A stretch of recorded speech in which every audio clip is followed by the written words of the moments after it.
अस्सलाम वालेकुम। Welcome to kitchen with हरम। कैसे हैं सब? तो आज हम बना रहे हैं बेसन की बर्फ़ी, जिसे घर पे बनाना बहुत आसान है और ये बहुत ही मज़े की बनके तैयार होगी और बिल्कुल हलवाई वाला टेस्ट इसके अंदर होगा, क्योंकि ये रेसिपी हमने एक हलवाई से ली है। तो चलें जल्दी से शुरू कर लेते हैं। तो सबसे पहले यहाँ पे हमने लिया एक पैन, इसे चूल्हे के ऊपर रखा हुआ है। फ्लेम को ऑन कर लेते हैं। फ्लेम में आपको दिखा देती हूँ, आपने मीडियम टू लो फ्लेम रखना है। हाई फ्लेम पे जो है इसकी जो है ना नहीं होगी, यानी कि नहीं बनेगी हमारी जो मिठाई है, जो बर्फ़ी है। तो सबसे पहले पैन के अंदर हम डालेंगे हाफ कप देसी घी। मैं देसी घी का यूज़ कर रही हूँ क्योंकि मेरे पास है। अगर आपके पास ना हो तो आप कोई भी घी यूज़ कर सकते हैं, लेकिन आपने घी ही यूज़ करना, ऑयल यूज़ नहीं करना। क्योंकि कोई भी जब हम मिठाई बनाते हैं ना, बर्फ़ी हो, लड्डू हो या हलवा वगैरह हो, कुछ मीठा बनाते हैं, तो उसमें जो है ना घी का टेस्ट वो ज़्यादा मज़े का होता है बनस्बत ऑयल के। और ऑयल में अगर बनाए तो वो बहुत हैवी हो जाता है और खाने में बिल्कुल भी मज़े का नहीं लगता, जबकि घी में इसका टेस्ट बहुत ही मज़े का आता है। तो हम देसी घी यूज़ कर रहे हैं क्योंकि इसकी वजह से ये और भी हेल्दी हो जाएगा। अगर आपके पास हो तो आप देसी घी ही यूज़ कीजिएगा, क्योंकि टेस्ट बहुत अच्छा होता है। लेकिन अगर ना हो तो फिर आप जो है कोई भी दूसरा घी यूज़ कर सकते हैं, डालडा, बासमती वगैरह कोई भी घी यूज़ कर सकते हैं। घी को जो है अच्छे से गर्म होने देंगे।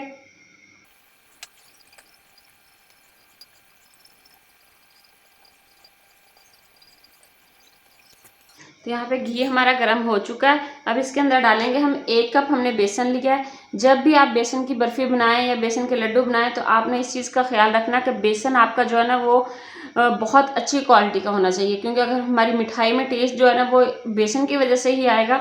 तो अगर बेसन आप लो क्वालिटी का लेंगे ना तो फिर जो मिठाई आपकी वो ख़राब हो जाएगी, बर्फ़ी ख़राब हो जाएगी। तो 1 कप हमने ये बेसन लिया है, इसे हमने छान लिया है। बिस्मिल्लाहिर्रहमानिर्रहीम। ये हम डाल देंगे और अच्छे से मिक्स करेंगे और इसकी भुनाई करेंगे।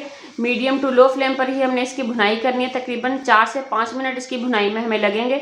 तो आपने इसी तरह इसको अच्छे से मिक्स कर लेना और इसकी भुनाई कर लेनी है अच्छे से।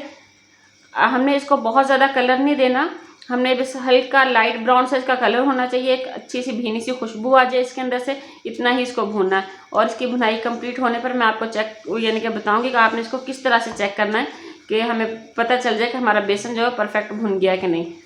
तो फ्लेम आपने मीडियम टू लो ही रखनी है, हाई फ्लेम पर इसकी भुनाई नहीं करनी, वरना जो है आपका बेसन अच्छा नहीं भुनेगा, वो जलना शुरू हो जाएगा। हमने इसका जो कच्चापन है वो ख़त्म करना है और आपने मुसलसल हिलाते रहना है, इसको छोड़ना नहीं है, दरमियान में चम्मच हिलाना नहीं, छोड़ना।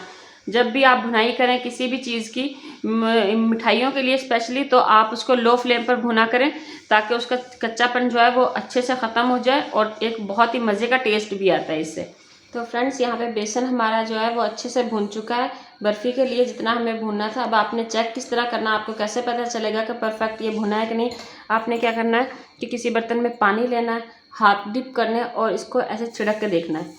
तो ये देखें, अगर इसके अंदर से साँ की आवाज़ें आती हैं ना, यानी कि जिस तरह से अगर हम गर्म ऑयल या घी के अंदर हमसे पानी गिर जाता है तो जो आवाज़ आती है, अगर उस तरह की आवाज़ आ रही है ना, तो फिर आप समझ जाएं कि हमारा जो बेसन है वो अच्छे से भुन चुका है, इसकी भुनाई हो चुकी है परफेक्टली।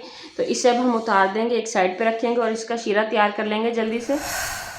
तो शीरा तैयार करने के लिए हमने एक पैन लिया है। एक पैन के अंदर हम डालेंगे 1 कप चीनी। जितना आपने बेसन लिया है ना उतनी ही चीनी हम ले रहे हैं। अगर आप ज़्यादा मीठा पसंद करते हैं तो आप 1.5 कप भी ले सकते हैं, और अगर आप कम मीठा पसंद करते हैं तो थोड़ा कम यानी कि ले सकते हैं, यानी कि पौना कप ले सकते हैं। लेकिन हम जो है दरमियाना मीठा यानी कि चाहते हैं, तो हमने 1 कप चीनी लिए जितना हमने बेसन लिया। जितना हम बेसन लेंगे ना उसका जितना हम चीनी लेंगे ना उसका हाफ हम जो है पानी लेंगे। कि हमने हाफ कप पानी लिया है। इसे हम मिक्स करेंगे। चीनी को अच्छे से मेल्ट कर लेंगे इसके अंदर, और इसके साथ ना हम 1 तार की चाशनी बनाएंगे। 1 से 1.5 तार की यानी कि हमारी चाशनी तैयार होनी चाहिए। शीरा जो है 1 से 1.5 तार का होना चाहिए हमारा। अब इसे चेक कैसे करना है, ये तैयार हो जाए फिर मैं आपको बताती हूँ। इसे जो है चीनी को अच्छे से मेल्ट कर लेंगे पहले हम, और इसके अंदर साथ ही हम डाल देंगे ये तकरीबन 1/4 टीस्पून मैंने ज़र्दा कलर लिया है, food colour, yellow food colour होता है। और यहाँ पे मैंने 3 इलायची के अंदर के जो दाने होते हैं वो लिए हैं। इनसे जो है टेस्ट बहुत अच्छा आएगा और कलर बहुत अच्छा आएगा। आप इलायची का पाउडर भी यूज़ कर सकते हैं। हलवाई क्या करते हैं कि येलो फूड कलर के साथ साथ ना कुछ हलवाई जो है रेड फूड कलर भी यूज़ करते हैं। यानी कि येलो और रेड मिक्स। लेकिन जो है हर घर में रेड फूड कलर नहीं होता, येलो फूड कलर तो हर घर में आसानी से मिल जाता है, क्योंकि हम ज़र्दा बनाने के लिए या फिर बिरयानी बनाने के लिए यूज़ करते हैं तो वो आपको इजीली मिल जाता है। तो इसलिए सिर्फ मैं येलो फूड कलर यूज़ कर रही हूँ इसमें। तो अगर आपके पास हो तो आप जो है ना थोड़ा थोड़ा दोनों कलर यूज़ कर सकते हैं, उनसे कलर बहुत प्यारा आएगा आपकी बर्फ़ी का।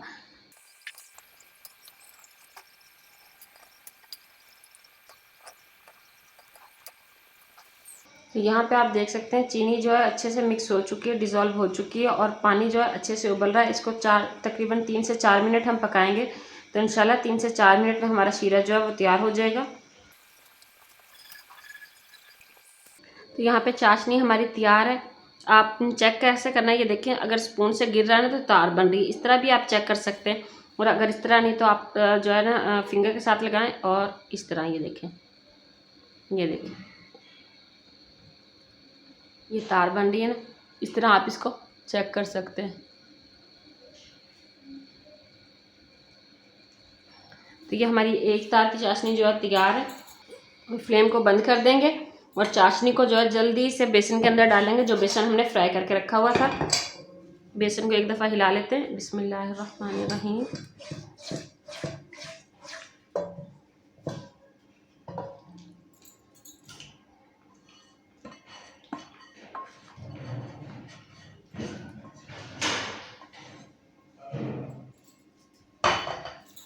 अच्छे से मिक्स कर लेंगे। फ्लेम को हमने बंद किया हुआ है। अब हमने फ्लेम ऑन नहीं करनी, चूल्हा ऑन नहीं करना।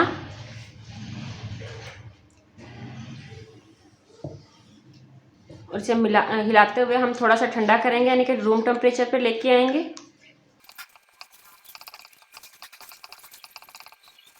तो ये देखें थिक होना शुरू हो गया, यानी कि ये इस तरह का बैटर बनना शुरू हो गया कि जिस तरह का हमें बर्फ़ी के लिए चाहिए, जमना शुरू हो गया ये। तो इसे हल्का हल्का ठंडा कर लेंगे। तो जब तक ये हमारा बैटर ठंडा हो रहा है इसे हम साइड पे रखते हैं और ट्रे तैयार कर लेते हैं जिसके अंदर बर्फ़ी सेट करेंगे हम। तो यहाँ पे हमने जो है ट्रे ले ली है, जिस तरह की जो है हलवाई वालों के पास होती है, मेरे पास ट्रे है। इसके अंदर मैंने डाला थोड़ा सा घी और इसे मैंने ग्रीस कर लिया है। ब्रश के साथ अच्छे से ग्रीस कर ले। आप ऑयल या घी के साथ अच्छे से ग्रीस कर सकते हैं। अगर आपके पास इस तरह की ट्रे ना हो तो आप घर में मौजूद कोई भी बर्तन ले सकते हैं, कोई प्लेट ले लें, कोई परात ले लें, कोई यानी कि डिश ले लें, कुछ भी आप ले सकते हैं, उसका मसला नहीं है। आप जिसमें भी सेट करना चाहें बस आपने उसको अच्छे से ग्रीस कर लेना, ऑयल के साथ या घी के साथ, जिसके साथ भी आप यानी कि जो चीज़ भी आपके पास मौजूद हो। तो ग्रीस करके इसको हमने छोड़ दिया है और इस बैटर को थोड़ा सा ठंडा कर लेंगे मज़ीद, ताकि ये अच्छे से जम जाए। तो यहाँ पे ये जो है अच्छे से जमना शुरू हो गई। ये देखें हमने जो यानी कि बर्फ़ी का बैटर तैयार किया है वो थिक फॉर्म में आ गया है। तो इसे निकाल लेंगे ट्रे के अंदर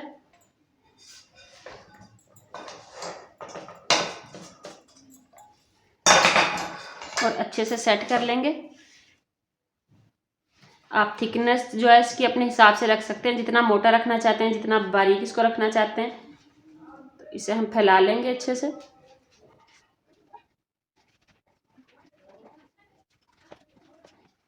तो यहाँ पे हमने सारे बैटर को जो है अच्छे से सेट कर लिया। इसके ऊपर हम ड्राई फ्रूट्स लगा रहे हैं, बादाम लगा रहे हैं। आप अपनी पसंद के कोई भी ड्राई फ्रूट्स लगा सकते हैं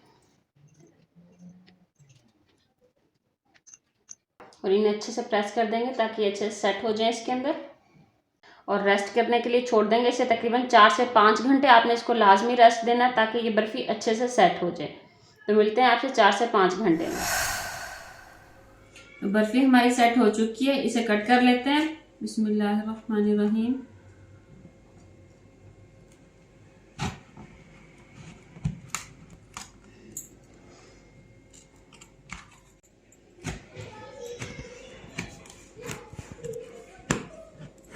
ये देखें तो